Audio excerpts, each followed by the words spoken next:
Hello, my name is Diana WACHIRA. Welcome to this informative video where I'll be discussing the above topic. Firstly, Article 40 of the Constitution of Kenya guarantees the right of every citizen to acquire and own land in Kenya. There are various formalized and legal ways of owning and accessing land in Kenya. One, purchase, succession and inheritance, and adverse possession, among others.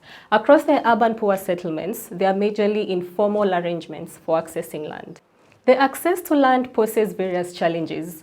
Urban informal areas in cities across Africa have been facing constantly evolving crises relating to access to land, housing, related services, safe environments, and dignified living. Insecure tenure has particularly been the biggest threat to urban citizens' fulfillment of the right to the city. One of the important issues is the differentiated access to land in urban informal settlements. Vulnerable urban poor communities majorly access land through informal and social arrangements. These informal arrangements of accessing land exclude urban poor communities from security of tenure. Systems and institutions do not recognize this claim to the bundle of rights. One example is the women's access to land. Differentiations exist in women's land tenure.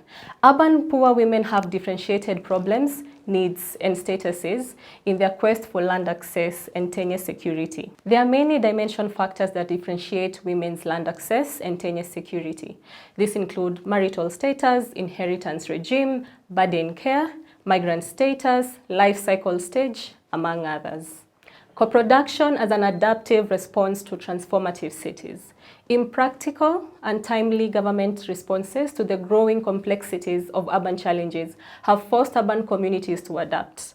These adaptation mechanisms are at the core of co-production in African cities. Communities come together and organize themselves to respond to these limitations. This is through data and knowledge generation, which reinforces these community responses. Co-production of African cities and access to land involves processes and interventions involving collaboration between organized urban citizenship through the social movements and experts in production of transformative outcomes, using knowledge and social change towards fulfilling the right to the city. Communities define, claim, and protect their right to land. Organizing based on both material and symbolic interests of the community as the most effective spaces for contributing towards securing tenure and achieving urban citizenship. Negotiation between competent authorities as duty bearers and community groups as right holders to ensure the reversal of the current asymmetrical power relationships in our society.